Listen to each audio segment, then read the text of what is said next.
আমাদের party CPIML গঠিত হয়েছে 1969 সালে 22 এপ্রিল, আর 1969 সালে নভেম্বর মাস থেকে ভারত রাষ্ট্র সেটাকে নিষিদ্ধ দল হিসেবে মানে পার্টিটা গঠিত হওয়ার পরে যেহেতু তাকে নিষিদ্ধ করে দেওয়া হলো, আমার বাবার সঙ্গে সকলেই আত্মগোপন করলো। এবার তাদের নামে তো মাথার দাম ধার্য হয়েছিল এবং খুলিয়া হয়েছিল। এবার বিভিন্ন ভাবে তাদের কাছে যে খবরটা পুলিশের কাছে থাকতো, চারু মজুমদার হয়তো গোপনে তার স্ত্রী বা তার সন্তানদের সঙ্গে দেখা করতে এসেছেন, এই ধরনের বাহানার সাথে মাঝে মাঝে আমাদের বাড়িতে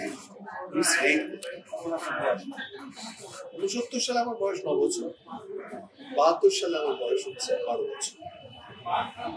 তো সেটাতে আমরা অভ্যস্ত হয়ে গিয়েছিলাম। ওরা এসে যেটা করতেন সেটা হলো যে ঘরের মধ্যে ঢুকে ওরা সব তন্ন করে 9-6 করে দিতেন, তছনছ করতেন, এবং সেটা দুটো জিনিসকে লক্ষ্য ছিল। একটা হচ্ছে আমার মা রাজনৈতিক কর্মী ছিলেন। আমার মা কিন্তু, মার নাম লীলা মজুমদার, তিনি বিবাহ পূর্ববর্তী অবস্থায় ইয়া সেনগুপ্ত ছিলেন। তাদের বাড়ি ছিল বরিশাল। আর আমার মার যে বাবা, তিনি ডিস্ট্রিক্ট কোর্টের ডাক্তার ছিলেন। তার বদলির চাকরি ছিল, তার ফলে রংপুর, বরিশাল, রংপুর, জলপাইগুড়ি এইভাবে তাদের ঘুরতে হচ্ছে, বোদা, পাচাগড়, পঞ্চগড়, যেটা সেই সব জায়গাগুলোতে বিভিন্নভাবে তারা পোস্টেড থাকতো। তো আমার মা সেই সময়তে স্বাধীনতা সংগ্রামীদের যেটা করা হতো সেটা হচ্ছে যে অনেককে জেলে রাখা হতো, অনেককে আবার কোনো গ্রামে আটকে রাখা হতো, সে গ্রামের বাইরে তো যেতে পারত।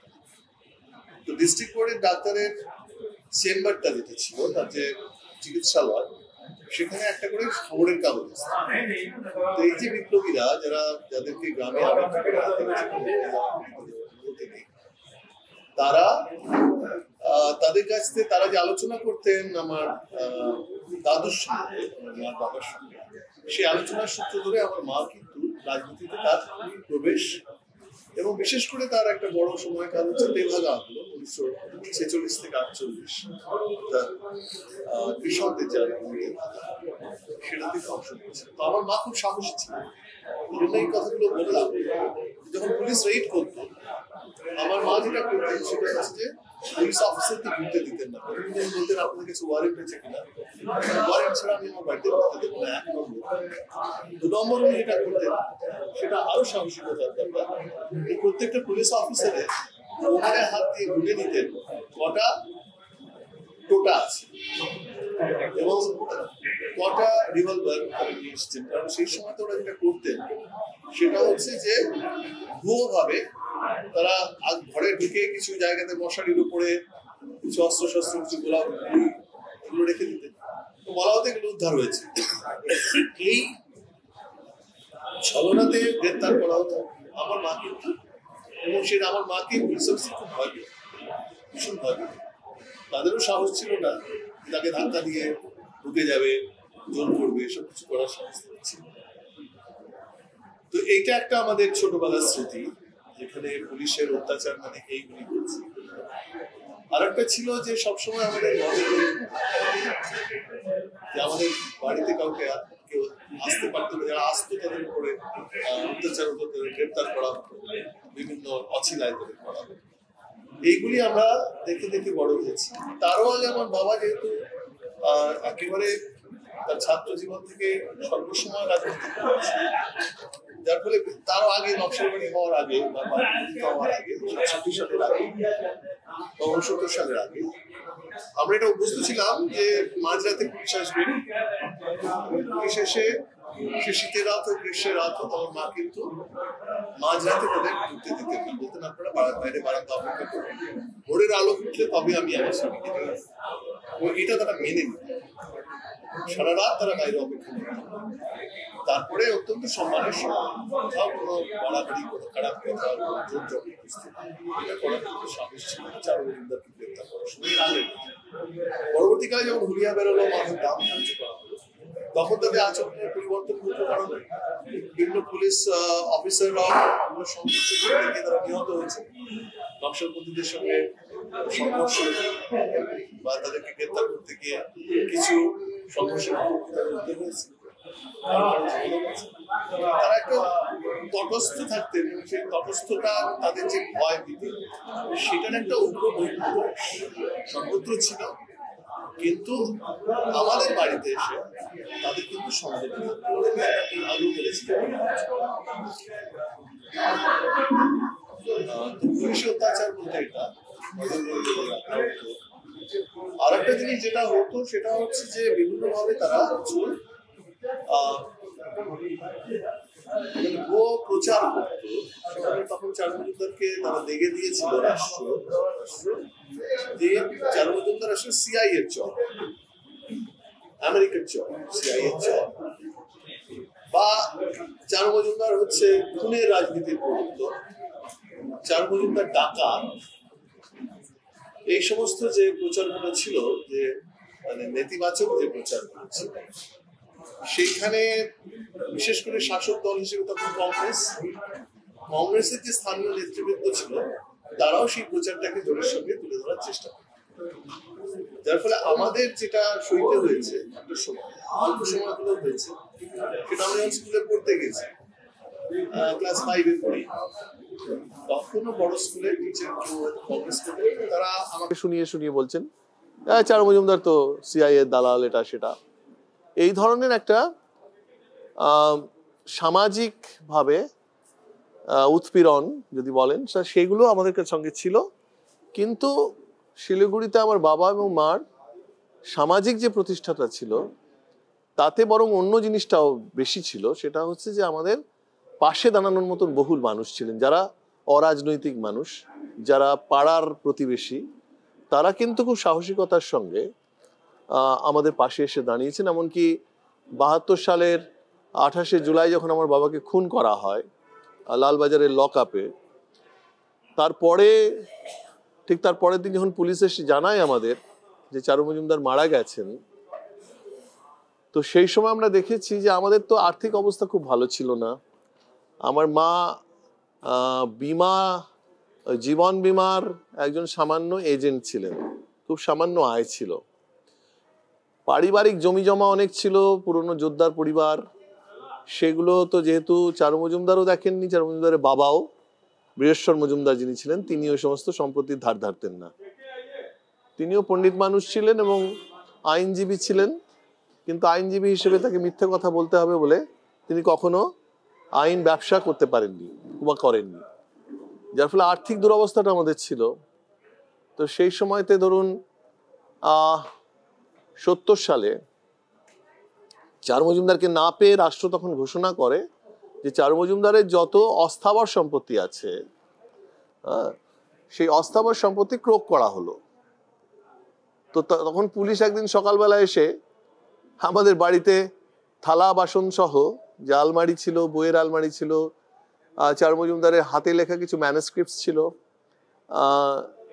এই সমস্ত কিছু, খাট, খুবই কম দামি একটা খাট যাকে বলা হয়, পালঙ্ক নয়, সেসব ছিল, সব গুটিয়ে টুটিয়ে নিয়ে চলে গেল। মানে তারপরে দুপুরবেলা ভাত খাওয়ার জন্য আমাদের একটা থালাও বেঁচে ছিল না। তো পড়শিরা আমাদের পাশে দাঁড়িয়েছিলেন, কয়েকদিন ধরে তারা আমাদের খাবার জুটিয়েছিলেন, সবই হয়েছিল।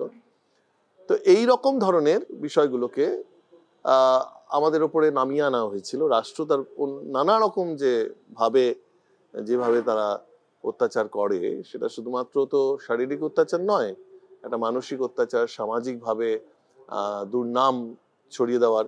কিন্তু সেটাতে খুব বেশি আমাদের দমিয়ে দিতে পারেনি। তার কারণই ছিল শহরটার বহু মানুষ, তারা হয়তো চারু মজুমদারের রাজনীতিকে সমর্থন করেননি বা ভাবেননি, কিন্তু মানুষ হিসেবে, সামাজিক মানুষ হিসেবে তাদের প্রতি যে শ্রদ্ধাটা অটুট ছিল, সেটা আমরা বুঝতে পেরেছিলাম। না না, আমার মা আমার বাবার রাজনীতির পেছনে সবচেয়ে বড় একটা স্তম্ভ বলতে পারেন, কারণ আমার মা তার রাজনৈতিক জীবনটাকে স্যাক্রিফাইস করতে হয়েছে। যেহেতু 3 জন সন্তান, আমার 2 দিদি এবং আমরা খুবই ছোট সেই সময়তে, যার ফলে চারু মজুমদার তো সর্বসময়ের রাজনৈতিক কর্মী। তিনি বেশিরভাগ সময়তে বাইরে বাইরে থাকতেন, গ্রামে থাকতেন বা অন্যান্য শহরে দিতে হতো তাকে। তার ফলে আমার মাকে পুরো সংসারের ভার, মা বিয়ে হওয়ার পরের থেকেই 52 সালে বিয়ে হয়েছিল চারু মজুমদার আর লীলা মজুমদারের। তারপর থেকে চারু মজুমদারের বাবা বীরেশ্বর মজুমদার মানে আমার ঠাকুরদা, তিনি অসুস্থ ছিলেন, তাকে সেবা করা, তারপরে একের পর এক সন্তান জন্মগ্রহণ করা, তাদেরকে লালন পালন করা এবং তার সঙ্গে সঙ্গে পারিবারিক আয়টাকে নিশ্চিত করা, অর্থাৎ ওই যে জীবন বীমার এজেন্সি করা, এই সবটাই কিন্তু আমার মা একা হাতে সামলেছেন। এবং সে তার ফলে যেটা হয়েছে, প্রত্যক্ষ রাজনীতি, দৈনন্দিন রাজনীতির যে জগৎটা, সেটা থেকে তাকে নির্বাসন নিতে হয়েছিল। তো যদি বলেন সবচেয়ে বড় স্যাক্রিফাইস তার কি, সেটা হচ্ছে চারু মজুমদার যাতে রাজনীতি করতে পারেন, সেই স্পেসটাকে, সেই অবসরটাকে তৈরি করার ক্ষেত্রে সবচাইতে বড় যদি অবদান কেউ থাকে, সেটা আমার মা। এবং নকশালবাড়ি আন্দোলনের ক্ষেত্রে আমার মার ক্ষেত্রে কোনো রকম কোনো প্রশ্ন ছিল না, কোনো প্রশ্ন ছিল না। যদিও এটা ছিল, যেটা আমরা লিখেওছি, আমার মাকে নিয়ে আমরা একটা বই লিখেছি আমরা, আমাদের সন্তানেরা মানে আমাদের ভাই বোনেরা আমরা লিখেছি, বাকি বহু মানুষ লিখেছেন সেখানে যারা চিনতেন। তো সেখানে একটা কথা আছে, সেটা সত্যি, যে চারু মজুমদারকে তো সিপিএম বহিষ্কার করেছিল, লীলা মজুমদারকে করেনি। লীলা মজুমদার কিন্তু তারপরেও কিছুদিন সিপিএম এর পার্টি মেম্বার ছিলেন, কিন্তু 66 সালে হরেকৃষ্ণ কোঙার তিনি আমাদের শিলিগুড়িতে একটা জনসভা করেছিলেন। 66 সালে খাদ্য সংকট, ঠিক নকশালবাড়ি 67 সাল হওয়ার আগে। এবং সেখানে হরেকৃষ্ণ কোঙার যে বক্তব্য রাখেন, যদিও আমার মা যেহেতু কমিউনিস্ট পার্টি করতেন, মানে সিপিআই তারপরে সিপিএম, তার কাছে হরেকৃষ্ণ কোঙার তো সর্বোচ্চ নেতাদের একজন। সেখানেও কিন্তু তিনি ওই সভায় শুনতে যান। বক্তব্য শোনার পরে সেটা তার এতটাই অপছন্দ হয়েছিল বলে তিনি মাঝপথে আমার দিদিকে সঙ্গে নিয়ে গেছিলেন, দিদি তখন ছোট। তো তো সেখানে উনি মাঝপথে চলে আসেন। সুতরাং তারপরে থেকে আর কোনো পার্টি সদস্য পদটাকে উনি রিনিউ করেননি। সংকট ছিল, আর্থিক সংকট ছিল, সামাজিক সংকট বলতে যা বোঝায় সেটা ছিল না, আগেই বলেছি। বাকি যেটা ছিল সেটা হচ্ছে একটা রাজনৈতিক সংকটও ছিল। কারণ চারু মজুমদারকে হত্যা করার পরে রাষ্ট্র যেভাবে দাঁত মুখ মানে তার নখ টক নিয়ে নামলো, তাতে করে তার আগে অবধি যারা সিপিআইএমএল দলের ভেতরে এবং তার যে শুভানুধ্যায়ী হিসেবে যারা ছিলেন, যাদের প্রতিদিনের যাতায়াত ছিল আমাদের বাড়িতে, তাদের আসা যাওয়াটা বন্ধ হয়ে গেছিল। কারণ পুলিশ তাদের খুঁজে পেতে, বার করা, ডাইনির খোঁজ, কারা কারা, বলেছি নজরদারিটা খুব খুব মানে একেবারে 24 ঘন্টা 7 দিনের নজরদারি ছিল। সেটার জন্য আমরা কিছুটা রাজনৈতিকভাবে বিচ্ছিন্ন ছিলাম। মানে কারণ 72 সালের পরে সিপিআইএমএল এর মধ্যে বিভাজন হয়, অনেকগুলি গ্রুপ। তার মধ্যে মূলগত বিভাজনটা হয় যে চারু মজুমদারের পক্ষে এবং চারু মজুমদারের বিপক্ষে। এই যে বিভাজনটা হলো, তাতে কিছুটা বিভ্রান্তিও তৈরি হয়েছিল, যার ফলে চারু মজুমদারের মৃত্যুর পরে কোন দলটি চারু মজুমদারের লেগেসি বহন করবে সেটা তখনও নির্দিষ্ট হয়নি। এবং একটা ফেজে এটাও ছিল, এটাও সত্যি কথা, যে বিভিন্ন যে বিভাজনটা, বিভিন্ন গ্রুপ তৈরি হলো, তারা একে অন্যের বিরুদ্ধে অনেক কথা বলেছিল একটা ফেজ অবধি।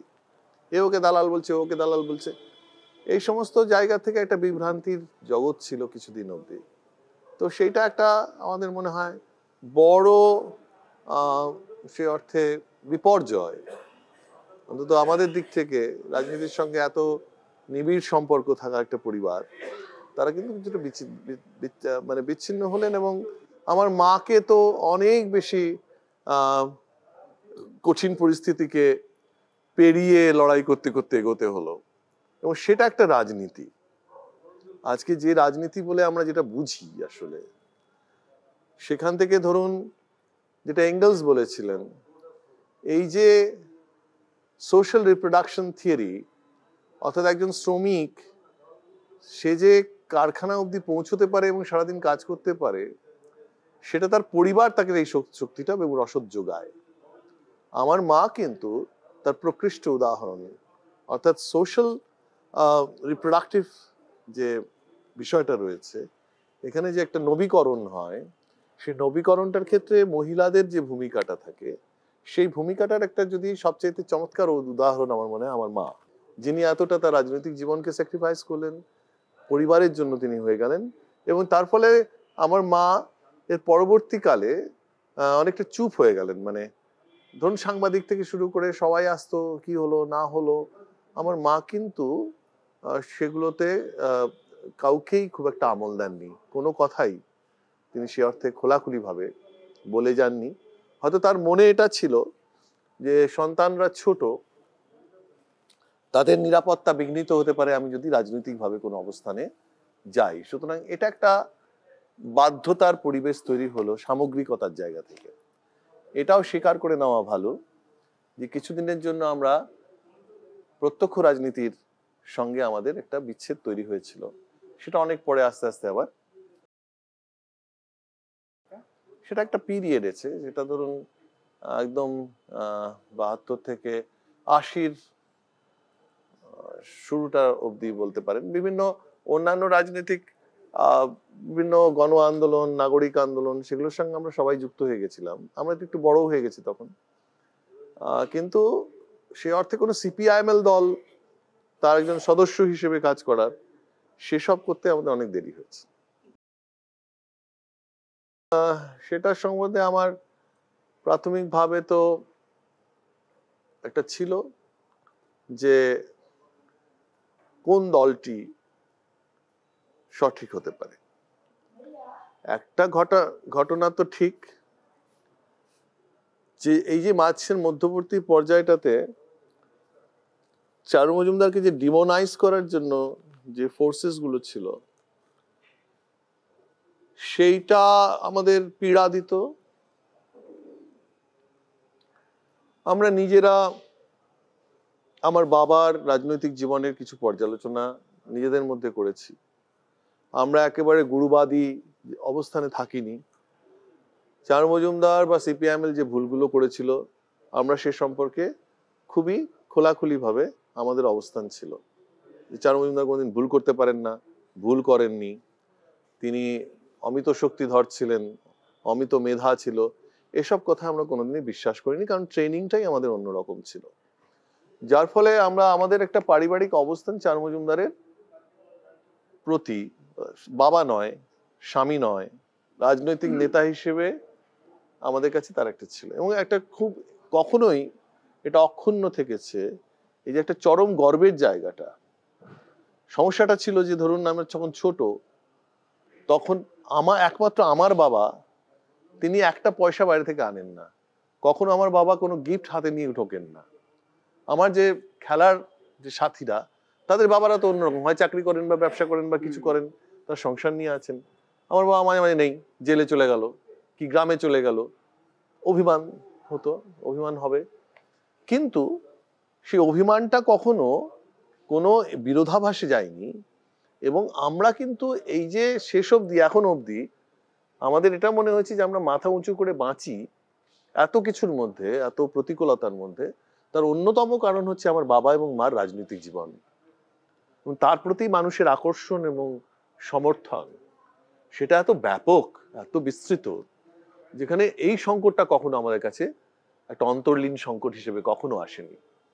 কিন্তু আমাদের বুঝতে হয়েছে যে কোন দলটি কি করতে চাইছে, কারণ বিভাজনটা হয়েছে ওই বললাম যে আগে, চারু মজুমদারের পক্ষে, চারু মজুমদারের বিপক্ষে, লিন পিয়াওয়ের পক্ষে, লিন পিয়াওয়ের বিপক্ষে, এই ধরনের বিভিন্ন কম্বিনেশন, পারমুটেশন কম্বিনেশনের মধ্যে বিভিন্ন গ্রুপগুলোর অবস্থান ছিল।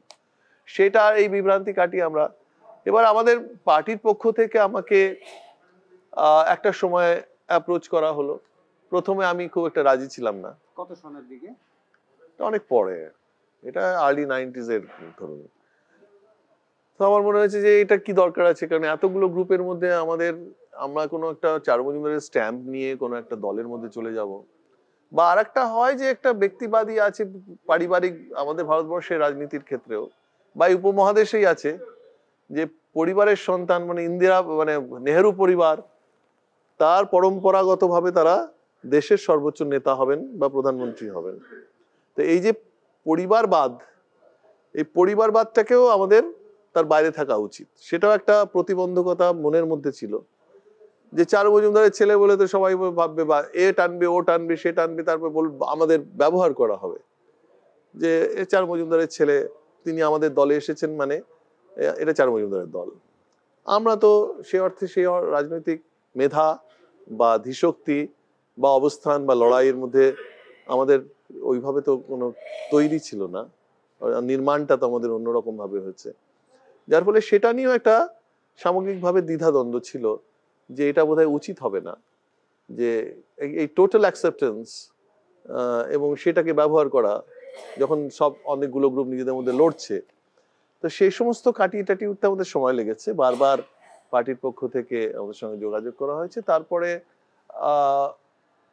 আমাদের পার্টি যে তৃতীয় যে পার্টি কংগ্রেস, চতুর্থ পার্টি কংগ্রেসে নকশালবাড়ি আন্দোলন বা চারু মজুমদারের যে মূল্যায়ন করা হয়েছিল, সেই মূল্যায়নের বিষয়গুলো যখন আমরা অধ্যয়ন করলাম, আমরা মানে আমি তখন আমার মনে হয়েছিল যে না, এর মধ্যে একটা রেশনাল অ্যাসপেক্ট আছে। আমরা পারিবারিকভাবে যে অবস্থানটায় দাঁড়িয়েছিলাম তার সঙ্গে এটার একটা সাযুজ্য আছে, মিল আছে। তো এইভাবে আমি আস্তে আস্তে তাদের বাইরে থেকে যেমন গেছি, ধরুন পার্টির কোনো প্রচার সভা হচ্ছে, আমি অনলুকার হিসেবে গেছি, আমি শুনছি বাইরে থেকে, বুঝতে দিচ্ছি না যে আমিও আছি, আমি শুনছি বক্তব্যটা কি, সেটা কতটা পরিমাণে আমার মনোমত হচ্ছে, মানে সামগ্রিক আমার যা অভিজ্ঞতা প্র্যাকটিক্যাল পজিশনসে দাঁড়িয়ে সেইগুলোর মধ্যে এইভাবে আমাদের কিন্তু আবার নতুন করে, কারণ 67 সালে বা 66 সালে অত ছোট অবস্থাতেও একটা কথা বলি, নকশালবাড়ি যখন হয়েছে তখন আমার 7 বছর বয়স, ওই রকম পুলিশের নির্যাতন এবং রিপ্রেশন। আমাদের বাড়িতে একটা ছোট কাঠের ঘর ছিল, আমাদের মানে ওই পুরোনো বাড়ি যেরকম হয় না, যে মাঝখানে উঠোন, চারপাশে অনেকগুলো স্ট্রাকচার আছে কাঠের, তো একটা ছোট ঘর ছিল, সেখানে কিছু আগে ভাড়া কয়েকজন থাকতেন বাংলাদেশ থেকে এসে, তারপর ওটা পরিত্যক্ত হিসেবে ছিল। আমরা ছোটবেলাতে মূলত আমার উদ্যোগেই নকশালবাড়িতে একটা বিরাট কিছু তো বুঝতাম না, 7 বছর বয়সে একটা বালক কি বুঝবে, কিন্তু উত্তাপটা ছিল, যার ফলে আমাদের একটা শিশু সংঘ বলে আমরা তৈরি করেছিলাম। এবং সেই শিশু সংঘে কাঠের কালো আলকাতরা দেওয়া যে দেওয়াল, তার মধ্যে আমরা চক দিয়ে স্লোগান লিখতাম, মানে আঁকা বাঁকা অক্ষরে লিখতাম, বন্দুকের নলি ক্ষমতার উৎস। কিচ্ছু বুঝলাম না, কিচ্ছু বুঝলাম না, কত ভুল বানানেও লিখতাম। তার ফলে একটা প্রচার হয়ে গেছিল পুলিশের কাছে যে নকশালবাড়ির শিশু বাহিনী আছে, সুইসাইড স্কোয়াডের মতো। তোমার মনে আছে একদিন ওরা এসে ওই দরজাটাকে দড়াম করে খুলে দিয়ে, খুব ভয় পেত তো, ভেতর থেকে বোধহয় বন্দুক নিয়ে বেরোবে, গুলি করতে করতে বেরিয়ে যাবে, এসব ছিল। ওরা ওইটাতে ঢুকে ওই সমস্ত দেখে বলে এই তো প্রমাণ পাওয়া গেছে, এখানে এই সমস্ত শিশু বাহিনী, এই শিশু বাহিনীরা তাদেরকে তৈরি করা হচ্ছে, তাদের মাথা খাওয়া হচ্ছে, এই সমস্ত কথাবার্তাগুলো হলো। তো আমাদের ইনিশিয়েশনটা যেটা ছিল সেটা হচ্ছে রাজনৈতিক ইনিশিয়েশন, অনেক ছোটবেলা থেকে আমাদের ফরমেটিভ ইয়ার্স গুলো থাকে। সুতরাং সেদিক থেকে আমরা কখনোই অরাজনৈতিক পরিবার ছিলাম না। আমার ঠাকুরদা রাজনীতির সঙ্গে ছিলেন, তিনি কংগ্রেসের জেলা সভাপতি ছিলেন, কংগ্রেস পার্টির স্বাধীনতা সংগ্রামী ছিলেন। 42-এর ভারত ছাড়ো আন্দোলনের সময়তে শিলিগুড়িতে একটা মিছিল থানার উদ্দেশ্যে গিয়েছিল, সেখানে গুলি চলে, সেখানে 4 জন নিহত হন। সেই মিছিলে বীরেশ্বর মজুমদার ছিলেন অন্যান্যদের সাথে, কংগ্রেসের নেতাদের সঙ্গে। তো তখন সেখানে বীরেশ্বর মজুমদারকে গ্রেপ্তার করা হয়। আবার ওই একই সময় 42-এ চারু মজুমদারের ঝোলা থেকে জাপ সাম্রাজ্যবাদ নিপাত যাক বলে একটা পুস্তিকা, সেইটা উদ্ধার হয় বলে তাকেও জেলে যেতে হয়। এই বাবা এবং ছেলে একই সময়ে একই জেলের মধ্যে ছিলেন, এবং জেলের মধ্যে তাদের বিরাট বিতর্ক হতো, একজন কংগ্রেসী রাজনীতি আর একজন হচ্ছে কমিউনিস্ট। খুব কম। আমার বাবার জন্ম হচ্ছে 1919-এ, তাহলে 1942-এ আপনি বুঝতে পারছেন, হ্যাঁ, ওই 23 বছর বয়স। আর তখন তো তিনি সর্বক্ষণের কর্মী হয়ে গেছেন তার অনেক আগেই। 42-এর ওটা, 43-এর মন্বন্তর, 46 থেকে 48 আমার বাবা তো প্রথম রাজনৈতিক নেতা হিসেবে ওই বোদা এবং পঞ্চগড় ওই অঞ্চলে যে কৃষক আন্দোলনকে সংগঠক হিসেবে তার নামটা তখন অগ্রণী পত্রিকা বা কমিউনিস্ট পার্টির পত্রিকাতে ছোট ছোট করে আসতে শুরু করেছে। তারপরের ফেজে কমিউনিস্ট পার্টিতে তিনি যোগদান করবেন, আগে কৃষক সভায় যোগদান করে ফেললেন। তারপরে জলপাইগুড়িতে শচীন দাশগুপ্ত বলে এক ডাক্তার ছিলেন, তিনি জলপাইগুড়ি কমিউনিস্ট পার্টির সেক্রেটারি ছিলেন সিপিআই এর। তার কাছে উনি গেলেন যে আমি কমিউনিস্ট পার্টিতে ভর্তি হব, আমাকে মেম্বারশিপ দিতে হবে।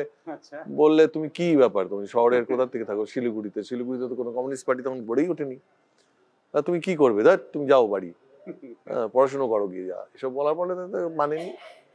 তারপরে শচীন দাশগুপ্ত তাকে নিয়ে কিছু কথাবার্তাতে মনে হয় ইমপ্রেসড হন। 3 মাস পরে উত্তরবঙ্গের বিভিন্ন গ্রামে কৃষকদের সঙ্গে যোগাযোগ করা এবং রেলওয়ে শ্রমিকদের, যেটা আসাম ডুয়ার্স রেলওয়ে ছিল সেই সময়তে, সেই রেলওয়ে শ্রমিকদের সঙ্গে, আদিবাসী শ্রমিকদের সঙ্গে যোগাযোগ করে দেওয়া বিভিন্ন, 3 মাস ধরে ঘোরান সঙ্গে নিয়ে নিয়ে, তারপর থেকে তাকে মেম্বারশিপ দেওয়া হয়। এটা হচ্ছে আমার বাবার সে অর্থে কমিউনিস্ট পার্টির সদস্য পদ লাভ। সেটা ধরুন ওই সময়টাতেই হচ্ছে। সিপিআই মানে অবিভক্ত কমিউনিস্ট পার্টি, সিপিআই এর তিনি সদস্য হন। আমি বলেছি যে চারু মজুমদার তো আমাদের পারিবারিক সম্পত্তি নন। চারু মজুমদার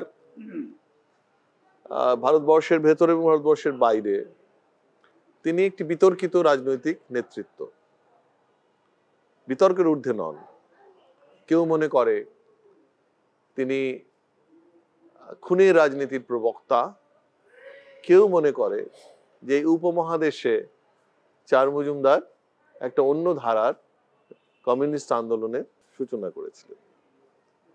তো এই যে বিষয়গুলো রয়েছে, এখান থেকে আমরা যেটা মনে হয় যে এখানে ভুলগুলো হয়েছিল, সেটা একটা হচ্ছে যে চারু মজুমদার একটা কল দেন ছাত্র যুবদের প্রতি, ঠিকই ছিল যে তোমাদের বুর্জোয়া শিক্ষা ব্যবস্থা থেকে ছেড়ে দিয়ে কৃষকের সঙ্গে গিয়ে কৃষকের সঙ্গে থাকতে হবে, তাকে সংগঠিত করতে হবে কৃষি বিপ্লবের জন্য। কিন্তু তার সঙ্গে আরেকটা ছিল, সেটা কোরোলারি হিসেবে ছিল যে শ্রমিক সংগঠনগুলো আসলে আপোষকামী সংগঠন। শ্রমিক সংগঠনগুলো ছেড়ে দিয়েও প্রতিষ্ঠিত শ্রমিক নেতারা তারা কিন্তু গ্রামে চলে গিয়েছিলেন। এর ফলে একটা বড় ভ্যাকুয়াম হয়, কারণ চীনের মডেলে ভারতবর্ষে সোশ্যালিস্ট রেভলিউশন হবে না, কৃষি বিপ্লব করতে হবে। তো চীন একটা বড় রকম আধার ছিল সেই মাওয়ের চীন বিপ্লবের পরের থেকেই, 49 পর থেকেই। তো তার ফলে যেটা হলো, এই শ্রমিক আন্দোলনের ক্ষেত্রে একটা ভ্যাকুয়াম যেটা হলো, সেখানে বিশেষভাবে সিপিএম সেটা দখল করে নিল। তার ফলে আমাদের হাত থেকে এই শ্রমিক সংগঠনগুলো হাতছাড়া হয়ে গিয়েছিল। এইটা আমার মনে হয়, আমাদের মনে হয়েছে, বা পার্টির মূল্যায়নেও তাই, যে এইটা বোধহয় ভুল হয়েছিল, এটা একটা ত্রুটি ছিল। এইভাবে সবটা ছেড়ে দেওয়া উচিত হয়নি। তারপরে ধরুন একটা সময়তে এটা হয়ে গেল, যখন আন্দোলনটা ওপরে এত বড় আক্রমণ নামছে, আমাদের একটা ধাক্কার মুখোমুখি আমরা 71-72 সালে, তখন প্রচুর রক্তক্ষয় হলো এবং তাতে কিছু সাধারণ মানুষের প্রাণও গেল। এটা একটা বিচ্যুতি আছে ওর মধ্যে, কারণ তার একটা কারণ, অন্যতম কারণ ছিল যে ধরুন একটা নতুন কমিউনিস্ট পার্টি তৈরি হলো 1969 সালে। 72 সালের মধ্যে তার প্রতিষ্ঠাতা, সাধারণ সম্পাদক সহ আরো বহু নেতৃত্ব তাকে মেরে ফেলা হলো, আর বাকিরা তখন জেলে। মানে পুরো central committee, politburo, Kanu Sanyal থেকে শুরু করে জঙ্গল সাঁওতাল, সৌরেন বোস, সবাই জেলে চলে গেল। আর 3 বছরের মধ্যে এপ্রিল মাসে জন্ম হলো পার্টিটার 1969 সালে, নভেম্বর মাসের মধ্যে ভারত রাষ্ট্র ঘোষণা করলো এটা নিষিদ্ধ পার্টি, আত্মগোপনে চলে যেতে হলো। তাহলে কেন্দ্রীয় কমিটি আছে, তার উপরে পলিট ব্যুরো হয়েছে, রাজ্য কমিটি হয়েছে, কিন্তু রাজ্য কমিটির নিচে সব জায়গায় কোনো জেলা কমিটি নেই, তার নিচে কোনো লোকাল কমিটি নেই, তার নিচে কোনো শাখা নেই। এই যে ধাঁচাটা, যেটা পার্টিকে বাঁচিয়ে রাখার মতন জায়গাতে থাকে, সেগুলো তৈরি হওয়ার কোনো সুযোগই ছিল না।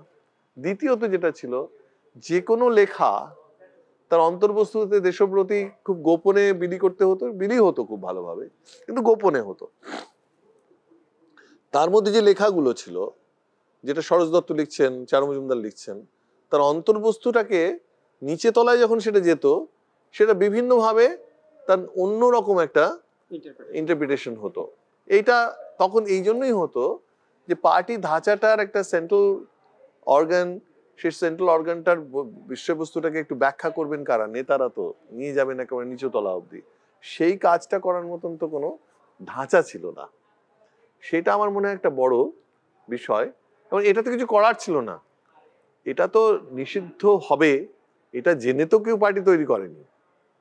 রাষ্ট্র তারা বুঝে গেছে যে অন্তর্বস্তুতে নকশালবাড়ি যেটা বলছে, অর্থাৎ নকশালবাড়ি যেখান থেকে তেভাগা এবং তেলেঙ্গানার থেকে উত্তরণ ঘটে গেল, এটা একটাই প্রশ্ন না, জমি দখলের রাজনীতি তো বা লড়াই, সেটা ভারতবর্ষে বা এই উপমহাদেশে বহু লড়াই হয়েছে। 1857 থেকে তারপরে ধরুন নীল বিদ্রোহ হয়েছে, হ্যাঁ, তার আগে 1855 সালে হুল হয়েছে, সান্থাল বিদ্রোহ হয়েছে, তাই না? তো ভারতবর্ষের ইতিহাসটা, অবিভক্ত ভারতবর্ষ যদি বলেন, তাতে লম্বা সময় ধরে কৃষক বিদ্রোহগুলো হয়ে গেছে, তাই না? তো সেটা তো নতুন কথা নয় যে জমির দখল রাখতে হবে, জমিকে রক্ষা করতে হবে, আমরাই ফসল ফলাই। তেভাগাতে গিয়ে বলা হলো যে লাঙল যার জমি তার, ফসল তার বলা হলো। তো সেটা নতুন কথা নয়। নতুন যেটা যুক্ত হয়েছিল সেটা হচ্ছে যে এইটা রাজনৈতিক উত্তরণ যেটা ঘটলো, সেটা হচ্ছে যে শ্রমিক এবং কৃষক যদি দেশের সম্পদ তৈরি করে, তাহলে এই দেশকে চালানোর অধিকারটাও তাদেরই থাকা উচিত।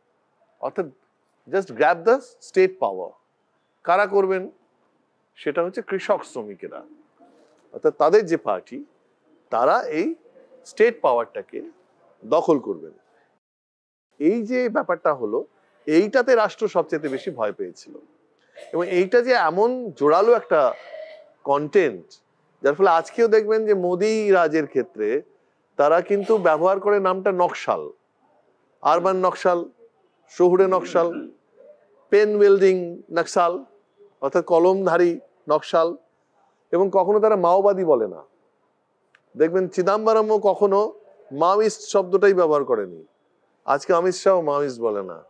ওরা জানে অরিজিনাল যে থিসিসটা আছে, যে অল্টারনেটিভ থিসিসটা নকশালবাড়ি সামনে এনেছিল ভারতবর্ষের, একটা তো বাম আন্দোলনের মধ্যে, একটা রাষ্ট্রকে সরাসরি চ্যালেঞ্জ করার মধ্যে, এইটা ডেঞ্জারাস, এইটাকে বাড়তে দেওয়া যাবে না। তার ফলে ওরা এখনো এই যে কমিউনিস্ট ম্যানিফেস্টোতে শুরুতে বলা হচ্ছে না যে ইউরোপ ভূত দেখছে, কমিউনিজমের ভূত দেখছে, হ্যাঁ, তো এই নকশাল ভূতটা এই রাষ্ট্র চালকদের মাথা থেকে এত বছর পরে, 50 বছর 55 বছর হয়ে যাওয়ার পরে, তারা মুখে বলবে নেই কিছু, শেষ হয়ে গেছে, সবকিছু হয়ে গেছে, যা আছে সেটা মাওয়িস্টরা আছে, ইন্টারনাল ডেঞ্জার আছে, কিন্তু যখন ভাষার অভিব্যক্তি হবে তখন তারা বলবে নকশাল। নকশাল মানে সেটাকে দাগিয়ে দাও। এবং ধরুন সরকারি যে বামপন্থা আছে, তারাও নকশালবাড়ি আন্দোলনের পরের থেকে সিপিআইএমএল কে দাগিয়ে দেওয়ার চেষ্টা করেছে, যেটা একটা বিচ্যুতি, একটা অতি বাম বিচ্যুতি। এবং এই যে একটা লেগেসি অফ লেফট মুভমেন্ট ভারতবর্ষে আছে 1925 সালে কমিউনিস্ট পার্টি জন্ম হওয়ার পর থেকে, সেটার সঙ্গে এটা সম্পূর্ণ বিচ্ছিন্ন। এবং এরা খালি ডাকাতের মতন কিছু বন্দুক টন্দুক জোগাড় করে এটাকে মারে আর কিছু টাকা পয়সা লুটে নেয়, এই যে একটা ইমেজ তৈরি করার চেষ্টা হলো, সেটাও থাকলো না। তো legitimacy of the movement, relevance of Naxalbari movement, সেটা তো আমাদের চাইতে বেশি বড় গলায় রাষ্ট্র বলে। যখন সে কয়েনেজটা তৈরি করে কলমধারী নকশাল, শহুরে নকশাল, তাহলে সেটাও তো দেখিয়ে দেয় উল্টো দিক থেকে যে নকশালবাড়ি আন্দোলন, তার কৃষক অভ্যুত্থান, সেটা আজকের ভারতবর্ষে কতটা বেশি পরিমাণে প্রাসঙ্গিক। সেই প্রাসঙ্গিকতাটাকে ওদের বলতে হয়, ভয়ের থেকে, ত্রাসের থেকে গুঁড়িয়ে দেওয়ার কথা বলে, যার ফলে। এবং আজকের যে ফ্যাসিবাদ, সেই ফ্যাসিবাদ তো জানে তার প্রাইমারি এনিমি হচ্ছে কমিউনিস্টরা, এবং সেখানে সে আমাকে শুধু টার্গেট করবে না, সে সিপিএম কেও টার্গেট করবে, সবাইকেই টার্গেট করবে। সে জানে যে আইডিওলজিক্যাল যে অপোজিশন, সেটা একমাত্র কমিউনিস্টরা দিতে পারে, এবং শেষ অব্দি এই লড়াইটা কমিউনিস্টদের সঙ্গে আমাদের লড়ে নিতে হবে। আমরাও জানি সেটা আমাদের লড়ে নিতে হবে রাস্তাতে। না না না, পলিটিক্যাল লাইনের ক্ষেত্রে রিয়েলাইজেশনটা ওটাই আছে যে ধরুন এই যে স্লোগানটা চীনের চেয়ারম্যান আমাদের চেয়ারম্যান, এটা ভারতবর্ষের মানুষের কাছে খুব গ্রহণীয় ছিল না। যেটাকে বলা হচ্ছে যে তিনি অন্ধ অনুকরণ করেছেন, চীনের অনুকরণ করেননি, কিন্তু চীন তখন যে অবস্থানে ছিল সেটা অত্যন্ত প্রেরণাদায়ী অবস্থান ছিল। এবং ভারতবর্ষের কমিউনিস্ট আন্দোলনের মধ্যে রাশিয়াপন্থী এবং চীনপন্থী এই যে বিভাজন, আন্তর্জাতিক যে মহাবিতর্ক তার আগেই হয়েছে, নকশালবাড়ি হওয়ার অনেক আগে থেকে হয়েছে। সুতরাং কমিউনিস্ট পার্টি যে বিভাজিত হলো তার তো ওইখান থেকেই হলো না, সিপিআই এবং সিপিএম এখান থেকে হলো, তার ফলে এটা তো ছিল।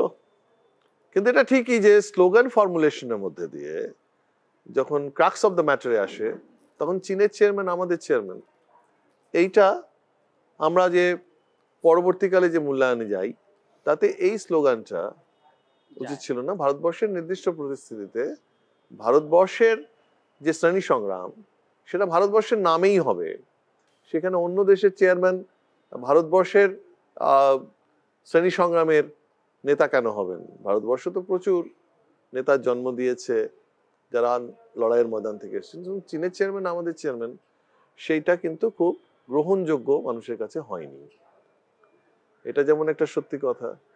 দ্বিতীয়ত ধরুন জোরদার জমিদারদের কথা যখন আমরা বলি তখন তাদের শোষণটা সামন্ততান্ত্রিক শোষণের জায়গা থেকে।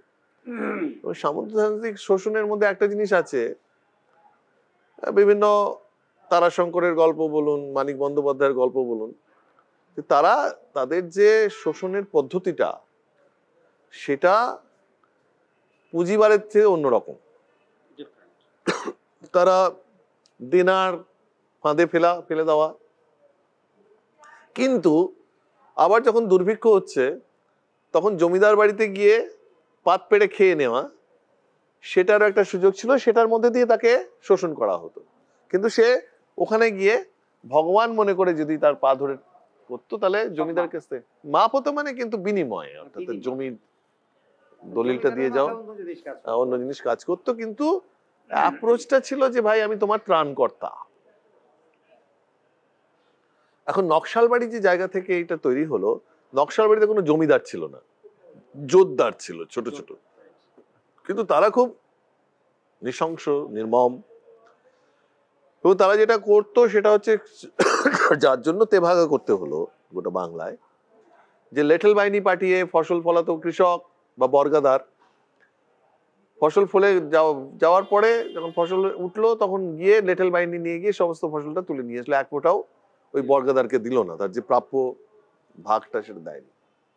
তো এই যে নৃশংসতা ও নির্মমতা, তার মধ্যে চারু মজুমদার এটা বলেছিলেন যে কৃষককে আপাত দৃষ্টিতে খুব নিরীহ মনে হয়, চীন বিপ্লব আমাদের শিখিয়েছে যে কৃষকের মধ্যে, বিশেষ করে ভূমিহীন কৃষক, গরিব কৃষকের মধ্যে যে বিপ্লবী অনুপ্রেরণা আছে, সে যখন তার শ্রেণী চেতনাটাকে যদি আমরা তার উন্নত করতে পারি, বিচ্ছিন্নভাবে নয়, মানে ক্লাস ইন ইটসেলফ থেকে যদি ক্লাস ফর ইটসেলফে উন্নত হয়, তাহলে সে কিন্তু তাকে বলতে হবে না যে কে শোষক, শোষক চিনতে তার কোনো, সে যতটাই পরিমাণে আড়াল করা হোক শোষকের চরিত্র, শোষক কি করে।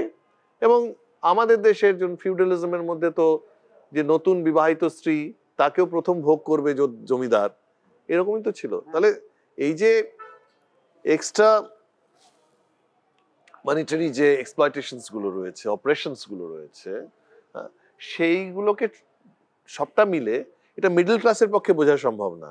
তার যে রোষটা, তার যে আহত সত্তা রয়েছে, সেটা যখন একটা কালেকটিভের মধ্যে নিজেকে দেখতে পায় যে আমার এই শক্তিটাকে আমি চোখের সামনে দেখতে পাচ্ছি, আরো 10টা লোক 100টা লোক আছেন যারা একই শোষণের ভিকটিম, শিকার, তাহলে তার থেকে যে শ্রেণী চেতনা বেরোয় সেটা কিন্তু সে বদলা নেবে। এবং সেটা ভারতবর্ষে সবসময় সশস্ত্র বদলা হয়েছে, এককভাবে হয়েছে।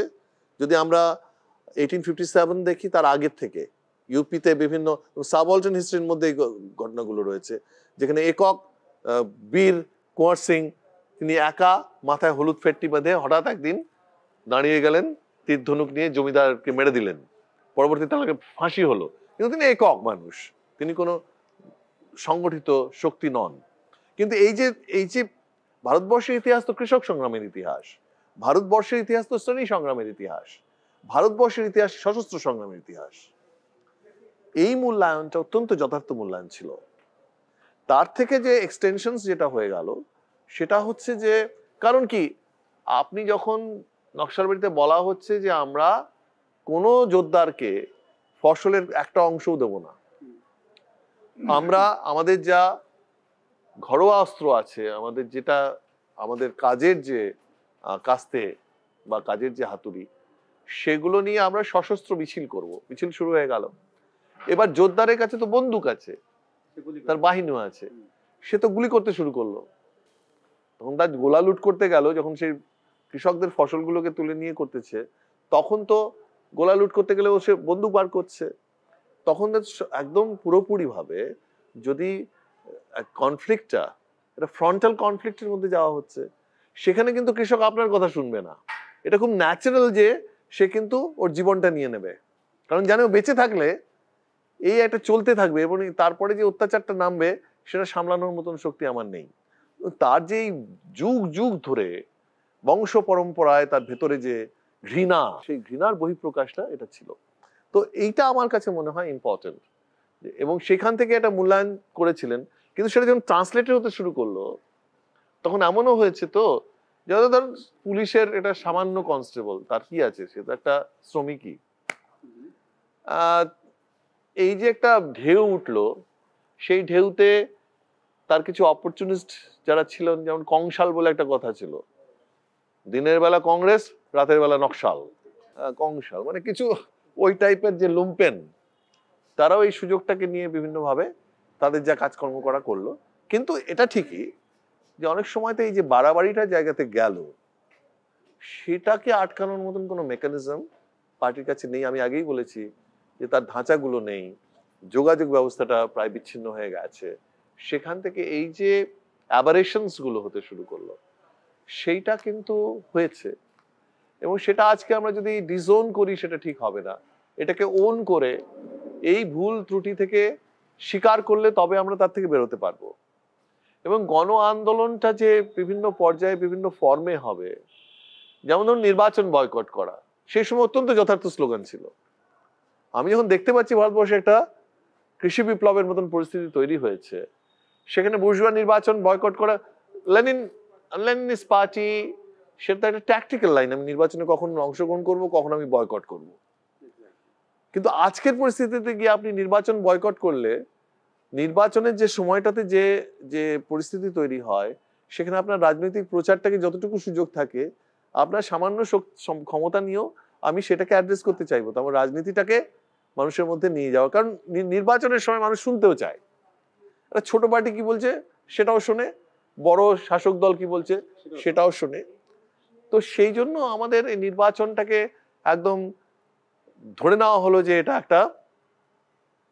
এটা ট্যাকটিক্যাল লাইন নেই, এটা একটা স্ট্র্যাটেজিক পজিশন। এই যে একটা ইমপ্রেশন তৈরি হলো, সেইটাও কিন্তু ঠিক ছিল না। তো এই যে ধরনের বিষয়গুলোকে আসতে শুরু করলো, কোনোটা হয়তো সত্যিকারেরই একটা ত্রুটিপূর্ণ রাজনৈতিক মূল্যায়ন বা অবস্থান, সেটা সামান্য, বেশিটা যেটা ছিল তার ইন্টারপ্রিটেশন, তার ব্যাখ্যা, বিভিন্নভাবে তার যে বিচ্যুতিগুলো, সেগুলো নিচে তোলায় হতে শুরু করেছিল। কিন্তু বিপ্লবী চেতনাটাকে আপনি অগ্রাহ্য করতে পারবেন না। যেমন ধরুন ৭২ সালে চারু মজুমদার গ্রেপ্তার হচ্ছেন, বা ৭১-এর মধ্যে আরো সর্বোচ্চ নেতারা গ্রেপ্তার হচ্ছেন, তার একটা কারণ হলো যে পশ্চিমবাংলার মিডল ক্লাসের একটা, বিশেষ করে লোয়ার মিডল ক্লাস, নিচুতলা, যে তাদের একটা ব্যাপক সমর্থন নকশালবাড়ির মধ্যে ছিল। একটা বন্ধা অবস্থার মধ্যে নতুন আশা, এত বেকারত্ব, খাদ্য সংকট থেকে মানুষ নতুন রাস্তা পেয়েছিল, একটা আলোকবর্তিকা ছিল।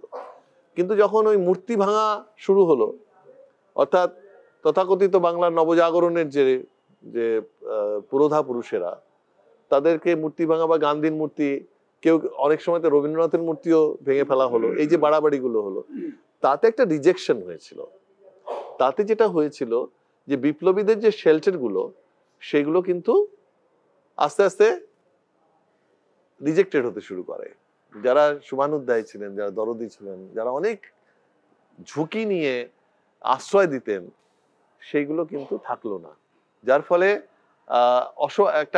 একটা ওই আমি যেটা বলি নেকেড অ্যামাং দ্য উডস, চারপাশে রাষ্ট্র ঘুরে বেড়াচ্ছে, তার তার ঘাতক বাহিনী ঘুরে বেড়াচ্ছে, তার মধ্যে শহরাঞ্চলে শেল্টার গুলো আস্তে আস্তে কমতে শুরু করেছে, কন্ট্যাক্টস গুলোকে লুজ হতে শুরু করেছে। এইটা একটা বিপর্যয়ের জায়গাতে তৈরি করলো। সুতরাং এই ধরনের বিষয়গুলোকে যেটা হয়ে গেল, এবং এটা সত্যি যে কোনো বিপ্লবী আন্দোলন, যে কোনো একটা টোটাল ট্রান্সফরমেশনের যে শক্তি নিয়ে যদি আন্দোলন কিছু সামনে আসে, তার মধ্যে ভুল ত্রুটি থাকবেই। ভারতবর্ষের স্বাধীনতা সংগ্রামে ভুল ত্রুটি ছিল না, বিচ্যুতি ছিল না, বিশ্বাসঘাতকতা ছিল না। নকশালবাড়ির মধ্যেও আছে, চার মজুমদার যেভাবে ধরা পড়লেন তার মধ্যে একটা বিশ্বাসঘাতকতা আছে। এটা হয়েছিল যেটা ধরুন তখন তিনি রাজ্য সম্পাদক ছিলেন, তাকে পুলিশ আগে গ্রেপ্তার করে, এবার তাকে প্রচন্ড পরিমাণে ভয়ানক অত্যাচারের মুখোমুখি হয়েছে। এটা একটা অনুমান যে তিনি শেষ অবধি আর সেটাকে রেজিস্ট করতে পারেন না। যদিও চারু মজুমদারের তারা যখন ছাত্র, শিলিগুড়িরই ছেলে, একেবারে ছাত্র অবস্থা থেকে নকশালবাড়ি হওয়ার অনেক আগে থেকে 65 সাল থেকেই তারা চারু মজুমদার কাছে দুবেলা যেতেন রাজনৈতিক পাঠের জন্য।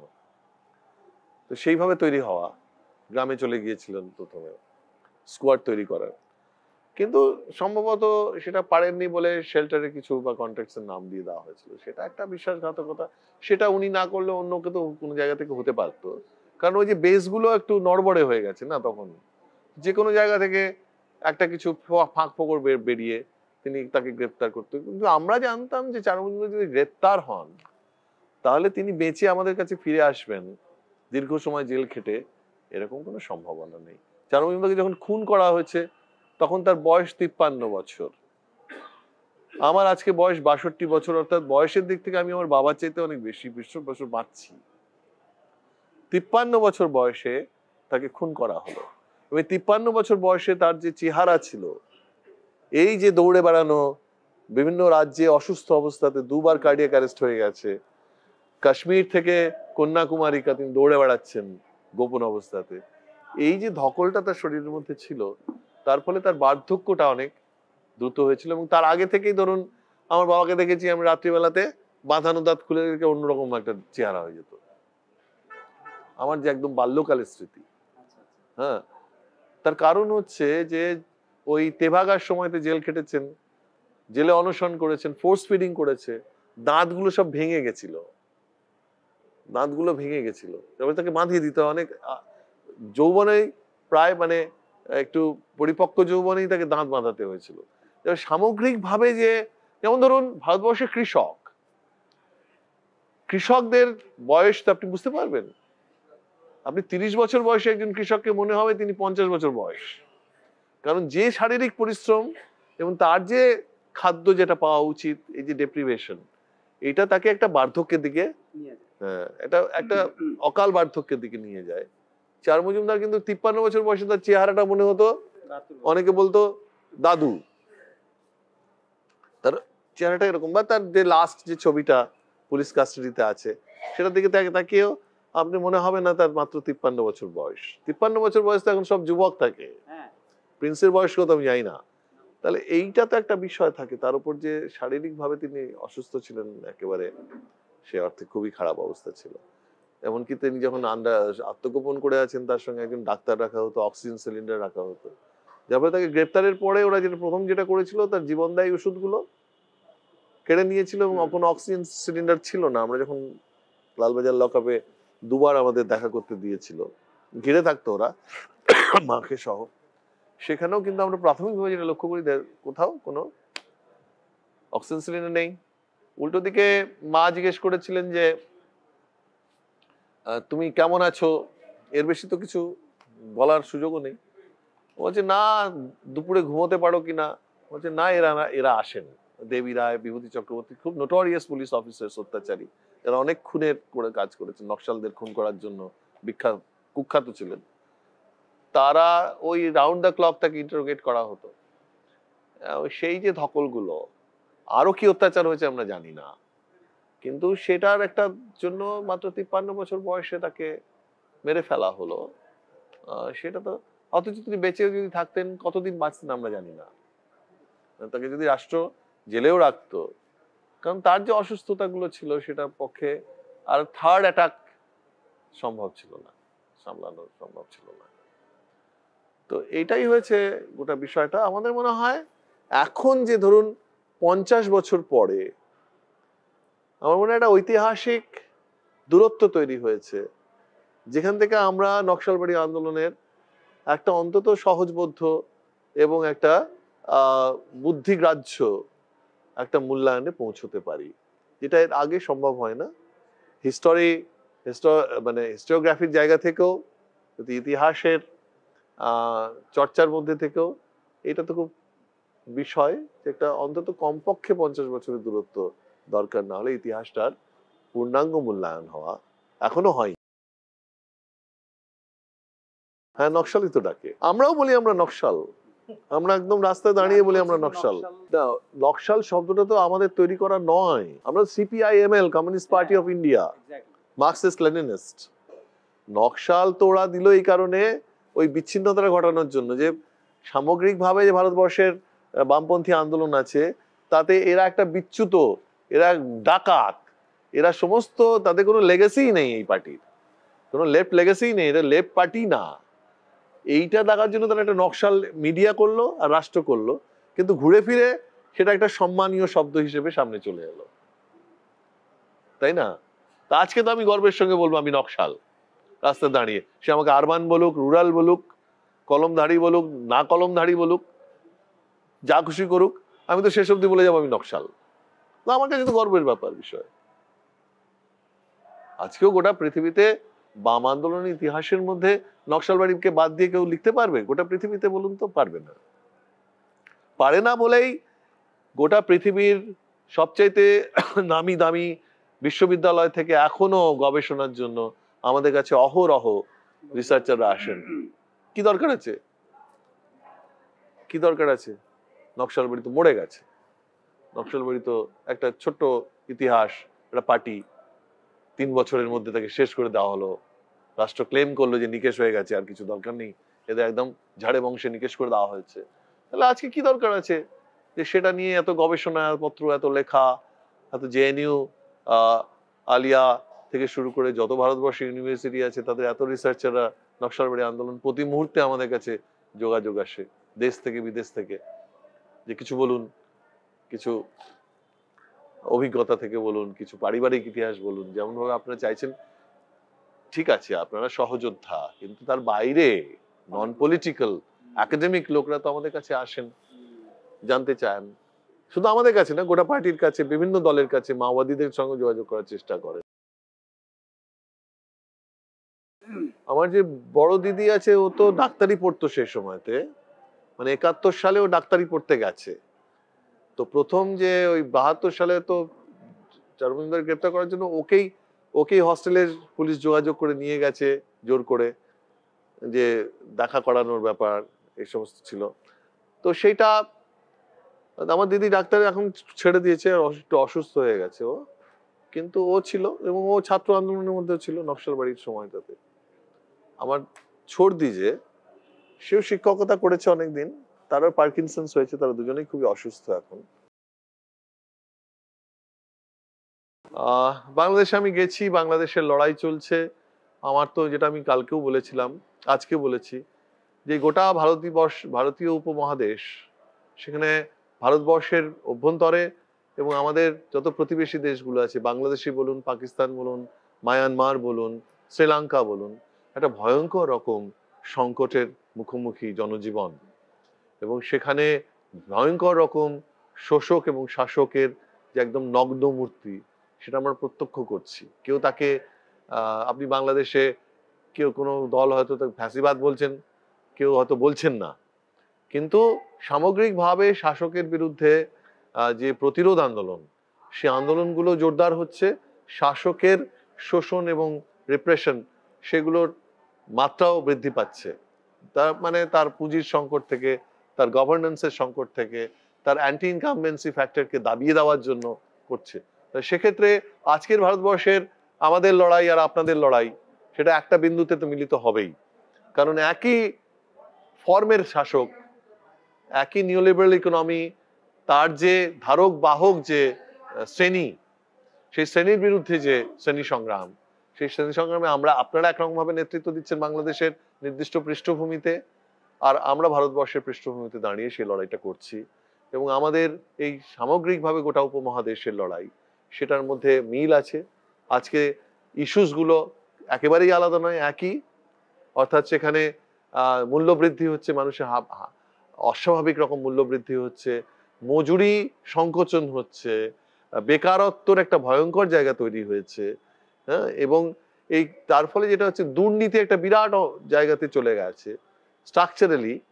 আর সেখান থেকে তার বিরুদ্ধে যখনই জনপ্রতিরোধ তৈরি করা হচ্ছে, তার উপরে নির্মম অত্যাচার নামিয়ে আনা হচ্ছে। এইগুলো সব আইডেন্টিক্যাল কোয়েশ্চেন্স গ্লোবালি, এবং বিশেষ করে এই উপমহাদেশের ক্ষেত্রে বাংলাদেশের যে লড়াই, সেই লড়াইয়ের আমরা খবরাখবর প্রত্যক্ষ আমরা জানি, আমরা সেই খবরাখবর রাখি। আমাদের মধ্যে আন্তঃসম্পর্ক আছে।